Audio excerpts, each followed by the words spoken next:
Olá, pessoal! Estamos aqui de volta no canal O Que Rola na Geronto. Hoje estamos eu, Sérgio e Carlos. Marília teve um compromisso e não poderá estar conosco, mas deixou um abraço para todos os que nos escutam. Mas ela estará conosco na próxima gravação, tá? Hoje nós escolhemos um tema para discutir com vocês. Nós já até o abordamos de outra maneira há algum tempo atrás, vocês vão poder resgatar isso lá no canal. Nós queremos conversar com vocês sobre a era digital, o mundo digital, né? Muitos de vocês já devem ter ouvido falar na questão da inclusão digital. O que é a história da inclusão digital, né? As pessoas se apropriarem do conhecimento tecnológico ligado à tecnologia da informação e comunicação, as famosas TICs, para se apropriarem do uso de tudo aquilo que é digital, computadores, smartphones, redes sociais, tudo que está envolvido neste mundo digital. Muitos programas e profissionais já têm trabalhado conosco, né, com as pessoas idosas em geral, para ajudá-los a se apropriar desta tecnologia. Tá? Só que nós temos pessoas que vão melhor neste caminho e pessoas que não vão tão bem neste caminho. E a minha pergunta, e o que me incomoda, é o quanto estes programas são inclusivos ou excludentes, né? Sérgio, o que você acha dessa questão? Então, Inclusão ou exclusão? Antes de falar se é inclusão ou inclusão, é lógico que a inclusão tem de ser inclusão, que a gente tem de buscar nesse mundo, e as empresas têm de pensar nisso. Eu queria ressaltar, Ieda, que isso é um assunto importante para o desenvolvimento da sociedade, para o desenvolvimento da humanidade. Isso é importante, o desenvolvimento tecnológico que tem levado a um avanço, né, das ciências e um avanço dos serviços, tá certo? Ele é importante para o desenvolvimento pessoal de cada um de nós. Quer dizer, estarmos presentes neste ato de nos ligarmos, né, através de computador ou da internet das coisas, etc., é muito importante. Eu tenho de estar apto a poder fazer essas ações, porque senão eu estarei excluído, como você estava falando. Então, se a gente quer uma sociedade para todas as idades, se a gente defende uma coisa muito importante, que é a política do envelhecimento ativo, e quando a gente fala no envelhecimento ativo, não é atividade física, tá certo? Só isso, é lógico que isso também é ser partícipe da sociedade. E para ser partícipe, hoje, com o desenvolvimento tecnológico, eu tenho de estar capacitado a usar a tecnologia. A tecnologia não pode ser um bicho-papão para a gente, principalmente para as gerações mais velhas, né? Os very old, então, os 80 anos ou mais, aquilo vira um bicho-papão mesmo. As gerações mais novas estão já nascendo, né, apertando o botão e clicando, comando de voz, etc. e tal. E nós temos esse intermeio aí das pessoas que não sabiam usar, agora têm de usar, se a gente quer ter um envelhecimento ativo e se a gente quer continuar nos desenvolvendo como seres humanos. A tecnologia veio para ficar. Como é que é isso, né? Então, é inclusão, Ieda, é inclusão. A gente tem que pensar em inclusão social. Mas o que está acontecendo, em grande medida, para uma boa parcela da população idosa, é exclusão digital. Não pode, não pode. Inclusive, Sérgio, quando você fala dessa questão mais tecnológica, né? E, enfim, a gente pensa logo no computador, talvez até no celular, mas a gente tem questões menores até, né? Que são os aparelhos domésticos, né? Eles estão cada vez mais tecnológicos, né? Então, se a gente pensar numa televisão, por exemplo, hoje a gente tem uma Smart TV, né? Que é uma televisão com aplicativo, com uma série de recursos, com Wi-Fi, com internet. Então, assim, se você parar para olhar o controle remoto dessa televisão, dessa Smart TV, ele é extremamente complexo. Então, uma pessoa que não domine, ela vai ficar para trás, ela não vai conseguir o básico, que é assistir a TV dela, ela não vai conseguir acessar a televisão. Então, isso é uma questão muito séria, né? A gente pensar na inclusão como um todo, né? A tecnologia hoje, ela faz parte da nossa vida. Para tudo a gente precisa da tecnologia, para acesso ao banco, para solicitar um carro, para você sair. Tudo hoje, cada vez mais, a gente está fazendo isso através de recursos tecnológicos. Então, se a gente não estiver acompanhando essas mudanças que são extremamente rápidas, né, a gente vai ficando para trás e vai ficando excluído. Eu acho que você falou uma coisa bastante interessante, tanto Sérgio quanto você, Carlos, que é a velocidade com que essas mudanças vêm acontecendo. Então, elas vêm acontecendo de uma forma tão rápida, que o que é feito hoje, daqui um mês é obsoleto, né? Então, de tão rápido que isso acontece. A gente não pode esquecer que a introdução, né, da internet popularizada, no nosso meio, ela aconteceu no final dos anos 90, onde eu já tinha muitos idosos, que hoje são mais idosos. Então, assim, o que me preocupa é assim, as pessoas ficam, muitas vezes, elas se sentindo à parte da sociedade, porque elas não acompanham como se isso fosse uma culpa delas. Tá? Porque as próprias tecnologias ou as próprias questões digitais, elas pensam no avanço digital e no avanço tecnológico, e não necessariamente no público-alvo que vai usá-la, obrigando as pessoas a rapidamente se adaptarem, sem que a própria tecnologia seja adaptada em tempo e modo às pessoas, à maneira como elas são, à educação que elas tiveram, ao que elas conviveram. E isso faz com que elas se sintam fora, né? Fora deste mundo. Agora, na pandemia, que a gente fez uma parte da pesquisa do SAB com os idosos, a gente perguntava, por conta até da pandemia, o senhor tem acesso assim, a computador, a telefone, para chamar ajuda, para pedir coisas, para pedir remédio? Só 27% deles diziam que sim. 27%, 100% é pouco, é pouquíssimo.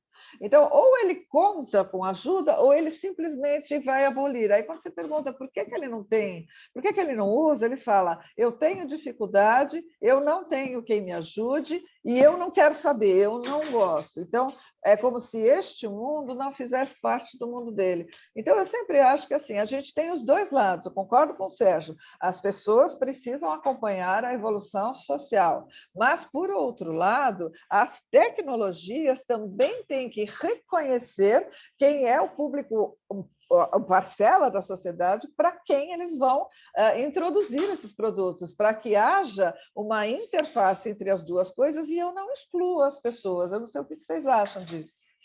Não, é isso mesmo, Ieda. Eu acho que, inclusive, nas mudanças rápidas que ocorrem, as próprias empresas, ao implementarem a mudança, elas deveriam ter uma responsabilidade social maior, de pensar que uma boa parcela dos seus consumidores, né, não tem ainda a capacidade de utilizar aquela mudança.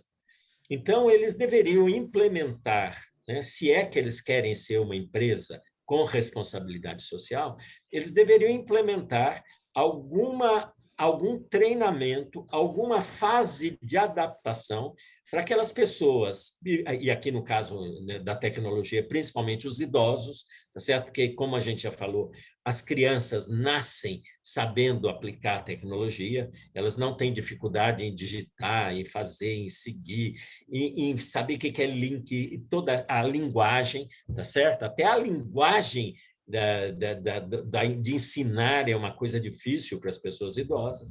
Então, as empresas, se quiserem ter alguma responsabilidade social, deveriam, junto com o lançamento de uma nova tecnologia, implementar programas sociais de larga escala para que as pessoas que têm dificuldade pudessem acessar essa nova tecnologia e, inclusive, isso aumentaria o número de consumidores dela mesma. Quer dizer, tem até um desejo pensando nela própria, tá certo? Egoísta, vou chamar assim, mas isso teria uma função social muito importante. Eu não sei se o Carlos concorda comigo, mas eu acho que isso é fundamental. As empresas poderiam implementar programas ao, né, mudar a tecnologia, eu acho. Sim, eu concordo, Sérgio, e penso que isso seria um papel das empresas, talvez do Estado também, pensar em políticas públicas e aí fazer isso de forma conjunta, talvez, porque tem uma questão que é fundamental, que é assim, quando a pessoa se sente excluída, a gente já tem um construto social do idoso que não aprende, o idoso que já se sente excluído, né? Aquele idoso que não consegue entender o novo, não consegue aprender o novo. Então, se você através de uma tecnologia, essa pessoa ela começa a se sentir ficando para trás, ela consegue percebe que ela não está acompanhando, isso faz com que ela se sinta ainda mais reforça isso, né? Ela vai dizer, olha, tá vendo? Eu sou idoso e eu não aprendo mesmo, né? Então é verdade aquilo que eu ouvi a vida inteira, né? Que idoso não aprende. Então, isso pode trazer a pessoa para uma questão até emocional bastante séria, né? Da pessoa se sentir excluída, sentir que o mundo não é para ela, que o espaço social de hoje não é dela, e ficar até aquela coisa, no meu tempo, né? No meu tempo, como se o seu tempo não fosse o tempo de hoje, né? Então, fica parecendo que o tempo de hoje é para aqueles mais jovens. E eu queria chamar a atenção para uma questão que é assim, a gente está falando de idoso hoje e de jovem, né? Que o jovem hoje tecnológico, né? Mas esse jovem tecnológico, ele também vai envelhecer, né? E será que ele também não vai ser vítima disso num determinado momento? Porque eu vejo pessoas que têm na faixa de 40 e poucos anos, são pessoas, vamos dizer, 20 anos atrás ainda, né? Dos idosos de hoje, algumas pessoas já sentem alguma dificuldade com a tecnologia que está chegando hoje. Então, a tecnologia que é para a moçada aí de 20 e poucos anos, o pessoal de 40 já se sente um pouco excluído. Então, assim, eles não são idosos. Então, será que também para essa população que hoje domina muito bem a tecnologia, em algum momento, no futuro, também não vai ficar excluído? Então, é uma questão que não diz respeito só a quem é idoso hoje, eu penso que é uma questão que diz respeito a todo mundo. Eu concordo com você, Carlos, até porque essa questão da velocidade com que as inovações tecnológicas aparecem, ela é rápida demais. Então, assim, a geração alfa de hoje, ela é bem diferente das outras gerações jovens também, né? Na agilidade, na maneira como lida, na maneira como fala, na maneira como se comunica pelas redes sociais, essa coisa toda, ela já é diferente. Às vezes, se você ler aquilo, se a gente ler aquilo, talvez a gente nem entenda o que entre eles é uma coisa comum. Sérgio, você ia falar, depois eu queria só dar um exemplo. Pode falar. Isso que o Carlos falou é muito importante, porque as gerações vão aparecendo e a tecnologia também vai mudando, né?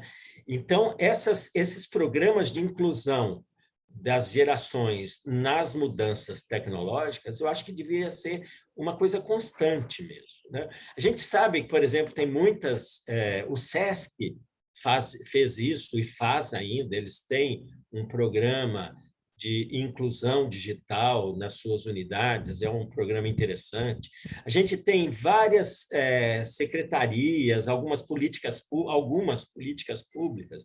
Por exemplo, aqui em São Paulo, a gente tem os centros de referência do idoso, também tem políticas de inclusão digital, mas isso são, vamos dizer, propostas ainda, não vou chamar de alternativas, porque não são alternativas, mas são ainda muito aquém da necessidade, tendo em vista um envelhecimento populacional imenso, né? E a exclusão, inclusive no Brasil e nos países de terceiro mundo, a questão da pobreza que também dificulta muito uma inclusão digital, porque a pessoa não pode ter um celular decente, um smartphone, não pode pagar uma internet, não pode comprar um computador. Então, tem várias outras questões que influenciam, mas o mundo está envelhecendo, né? E cada vez mais. E se as empresas não se preocuparem, e se as políticas públicas também não se preocuparem, nós vamos ter cada vez mais uma exclusão maior de pessoas da possibilidade de uso tecnológico.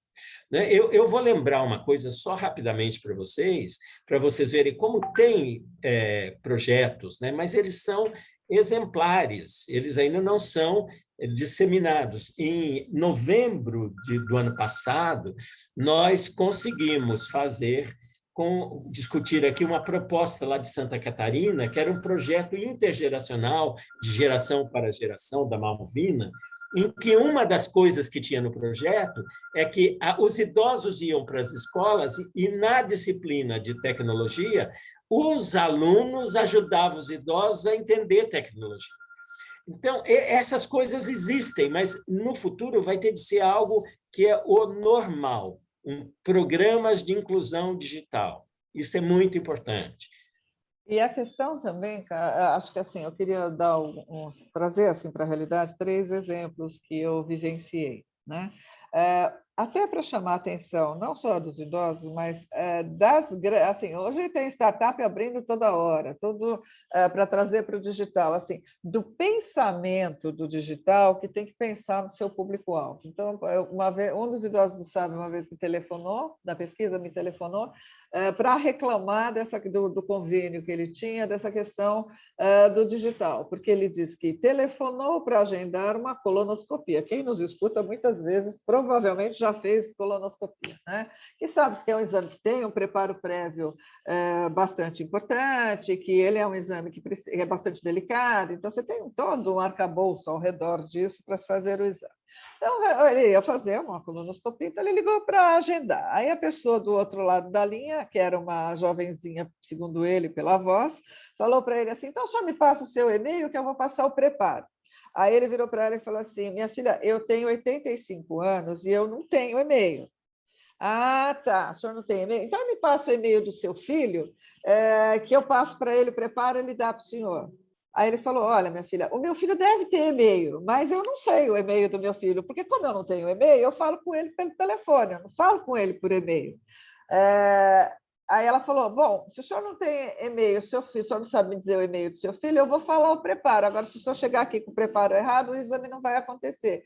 Ou seja, não existia nenhuma outra possibilidade de orientação e acompanhamento para um exame que tem características peculiares, porque a gente introduziu o digital e a digital e acabou. Então, assim, essa é uma preocupação que as pessoas precisam ter nos diferentes serviços, de saber se o seu público-alvo está adaptado à tecnologia que foi imposta dentro do serviço. Esse é um, que é ruim. O outro foi interessante, mas assim, foi feito por na verdade, uma pessoa amiga que tinha uma mãe que era analfabeta e ela tinha 93 anos. E ela gostava de assistir alguns programas, a missa, algumas coisas na televisão, mas ela não sabia mexer, como você falou, Sérgio, com aquele controle remoto complexo.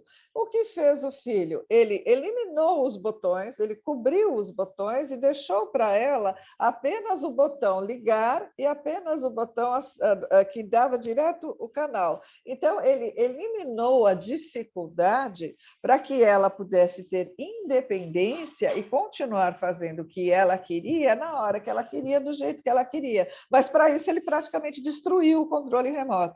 Então, isso eu acho que não tem que ser uma iniciativa dos familiares. Isso deveria ser uma opção das empresas, né? Das empresas que constroem os aparelhos cada vez mais digitais, etc., com mecanismos mais fáceis de adaptação para quem pode vir a ter a dificuldade no digital.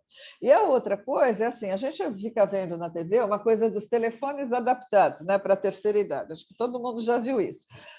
Muitos idosos não querem usar aquele telefone, embora ele seja adaptado, eles não querem usar porque eles acham que a maneira como o telefone se apresenta os coloca de uma forma excludente. Então, eu não quero telefone adaptado, porque quem me ver com esse telefone vai achar que eu sou um incapaz. Então, eu acho que assim, até isso, até o design, né? Então, a gente tem várias coisas que estão se desenvolvendo ao redor da questão do digital que precisa ser pensada. Ele tem que ser prático, mas ele tem que ter um design inclusivo, que não faça da pessoa um ser diferente, porque ela não é. Ela só tem pode ter alguma lentificação na adaptação, porque está aprendendo, e talvez esse aprendizado demore mais. É só isso que eu queria trazer aqui para a gente, para quem nos escuta, pensar que existe um grande campo a ser explorado, e nós temos 34 milhões de idosos nesse país, entendeu? Então, assim, é um grande, para quem interessa, um grande mercado, mas esse mercado precisa enxergar isso, e ele ainda não despertou, parece que tão bem. Você tem toda a razão, Ieda. Essa questão, as empresas precisam até ter essa visão mercantilista, né? Mercadológica, né? Da população idosa.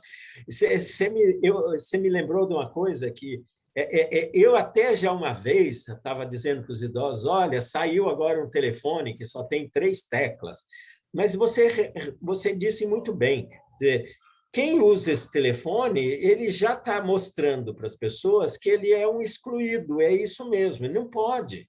Acho que a política tem que ser de inclusão, aquela primeira pergunta sua. Nós não podemos, então, fazer adaptações para a população idosa de tal forma que ela seja uma população de segunda classe. Tem a tecnologia e vocês vão usar um pouquinho, tá bom? Então, eu posso até fazer com 3 teclas, mas eu faço flip, que ninguém vai ver que são 3 teclas, a não ser eu quando vou usar. Então, eu não preciso mostrar para o mundo isso. Essa é uma coisa mas sua. Mas só que isso também tira a autoestima. Eu não sei o que o Carlos acha, mas tem uma questão de autoestima. Eu mesmo, quando uso aquilo, tanto que eu nunca mais, como médico, né, eu ficava, não, mas ó, você não gosta, mas tem um celular hoje no mercado que é mais simplesinho. Eu já não faço mais isso, eu já não oriento os idosos, a não ser casos extremos, por exemplo, uma pessoa com demência já moderada, então aí ela tem de ter um aparelho mais simples, mas aí é um nicho muito específico. A indicação é muito precisa. Não pode ser uma política geral. Acho que a política geral tem de ser algo que as pessoas consigam usar a tecnologia e se inserirem no mundo para o envelhecimento ativo. Essa que tem de ser a política de todos, dos governos e das empresas e nós mesmos, de nós mesmos. Como que eu vou reagir a isso? Aliás, até vou colocar aqui uma questão no debate, porque os idosos também não podem ser os que resistem à mudança. Porque eu conheço idosos que, ao verem a nova tecnologia, dizem, isso não é para mim, eu não consigo, não, eu não vou usar isso nunca mais. Já é uma mudança de postura psicológica, inclusive, de se colocar à margem, de achar que essa sociedade nova, né, que com essa tecnologia nova, eu não consigo fazer parte, eu não tenho mais papel a exercer nessa nova sociedade. Isso é péssimo.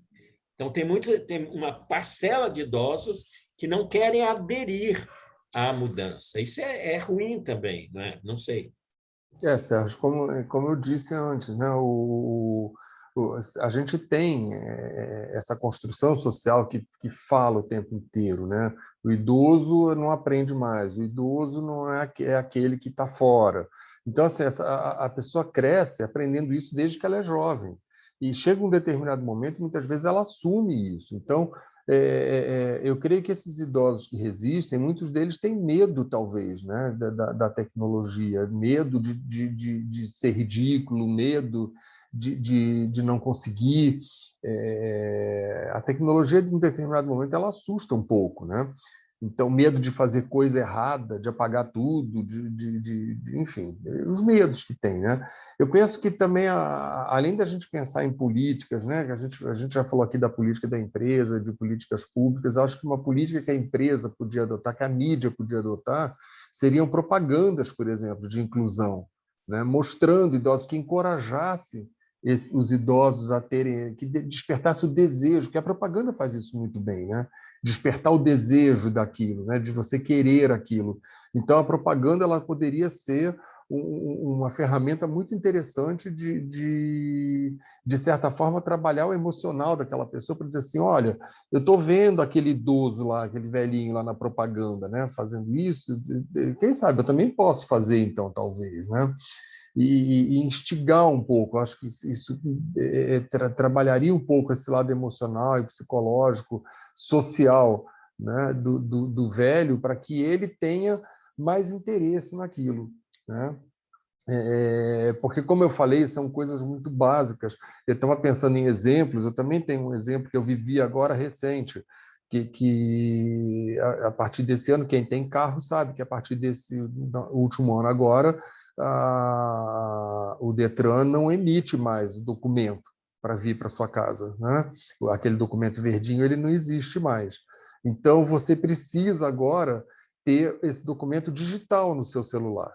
Tá? Então, isso exige, primeiro, que você tenha um celular. Esse celular não pode ser o celular de 3 teclas, um celular muito simples, ele tem que ser um celular, um smartphone, para você ter o aplicativo da carteira digital e poder ter o seu documento digitalizado ali. Ele envolve ali uma série de questões importantes.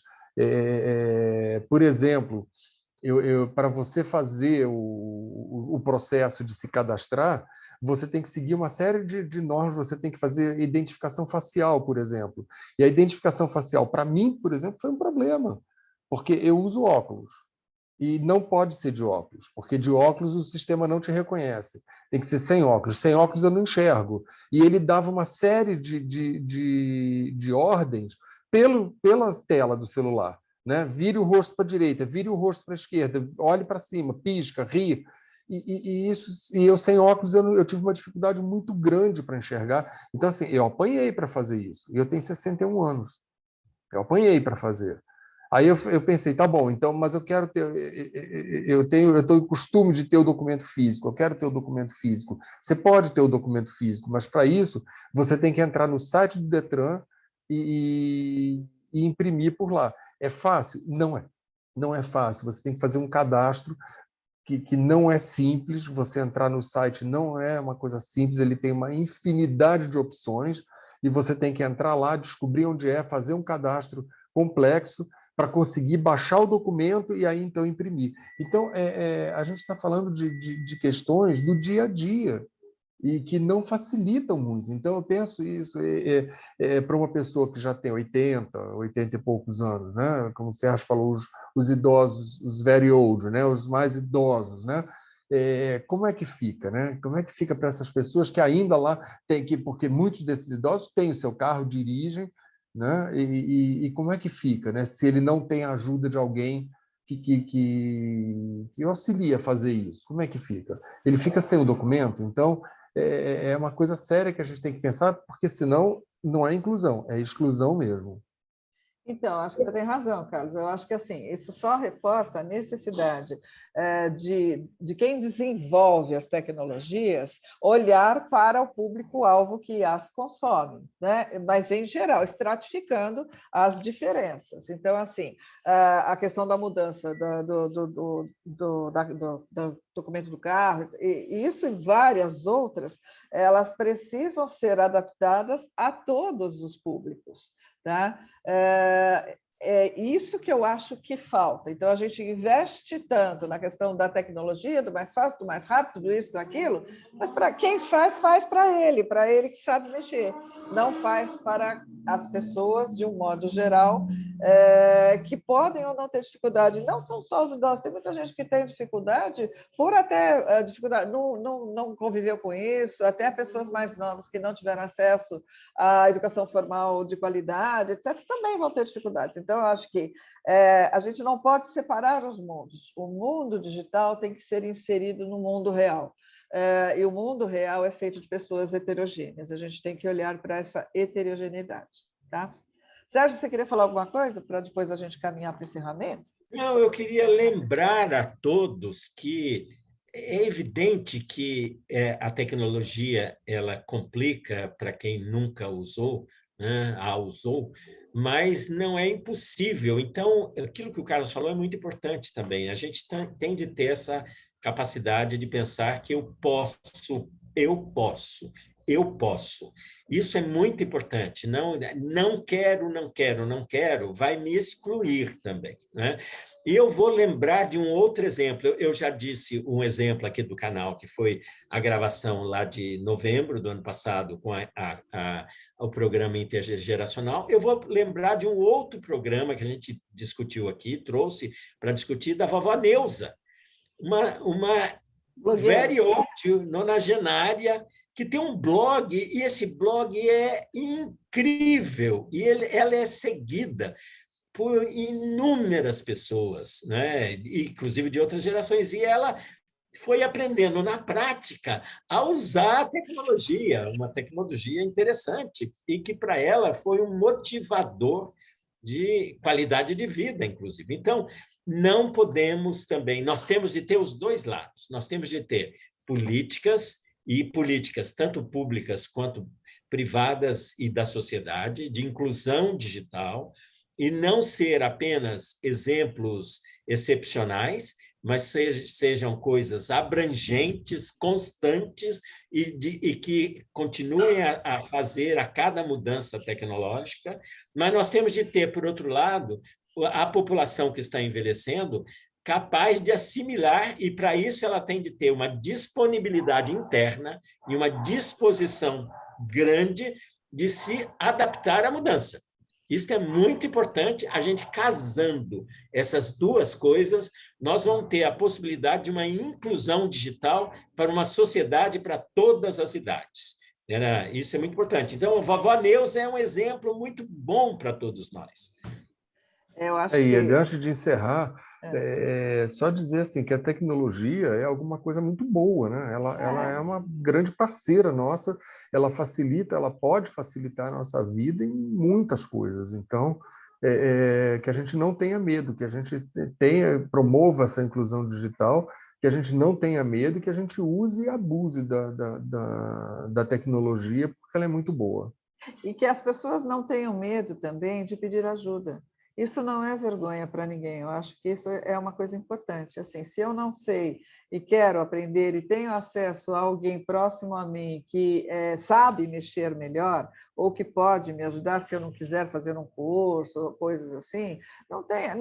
Isso vale para qualquer coisa na vida. Aquilo que eu não sei, eu posso aprender. Eu posso aprender em qualquer idade, desde que eu vá atrás. E ir atrás pode ser reconhecer que não sei e reconhecer que alguém, até bem mais novo do que eu, sabe melhor do que eu, e ele pode me ajudar. Isso, além da troca intergeracional, que é muito positiva, acho que vai fazer com que as pessoas se aproximem de uma forma melhor, né?